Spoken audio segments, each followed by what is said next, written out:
ਹੁਣ ਰੁਕਣ ਦੇ ਅਲੀਪੁਰ ਝੁੱਠਾ ਦਾ ਅਲੀਪੁਰ ਝੁੱਠਾ ਵਿੱਚ ਮਹਿੰਗਾਈ ਨੇ ਆਵਾਮ ਨੂੰ ਦੋਹਰੇ ਅਜ਼ਾਬ ਵਿੱਚ ਮੁਬਤਲਾ ਕਰ ਦਿੱਤਾ ਹੈ। ਗਰੀਬ 2 ਵਕਤ ਦੀ ਰੋਟੀ ਤੋਂ ਤਰਸ ਗਿਆ ਹੈ और अलीपुर चुट्ठा तो दस रहे नवीद अहमद भट्ट।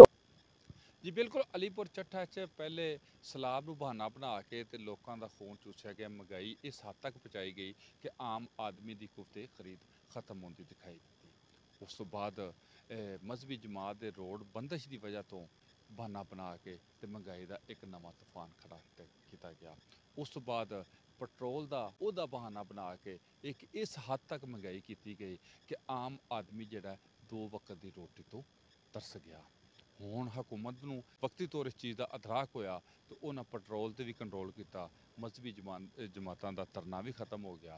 तो वह मौसम ही बड़ा प्यारा है, ना तो बारिश है तो ना कोई रोड की बंदिश है तो ना ही पेट्रोल की वो जिहड़ा बहाना बनाया जा रहा है कि महंगा है, वो भी हुकूमत ने अपने पिछले रेट से ही लैंदा। लेकिन महंगाई का तूफान जिहड़ा थम्मन का ना नहीं लै रहा।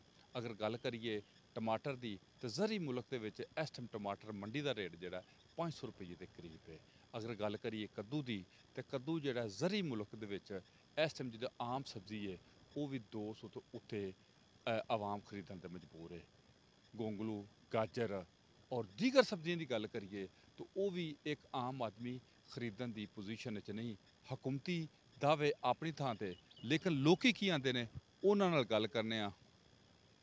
हाँ जी, अस्सलाम वालेकुम जी। सब्जियां बड़ियां महंगियां हो गई ने, हर चीज़ बड़ी महंगाई है जी। इन्हां दा ये भी अपना ही रोना रोंदे ने पे कि सब्जियां बड़ियां महंगियां ने, हर चीज़ बड़ी महंगी है। हुण सोचना है रेट लिस्ट आवेज़ा की जाती है, 20 रुपये फी रेहड़ी बान कोलों और फी दुकानदार को लै जाते हैं इस मद च ताकि रेट नूं कंट्रोल किया जाए। लेकिन रेट तो कंट्रोल नहीं होंदा पिया।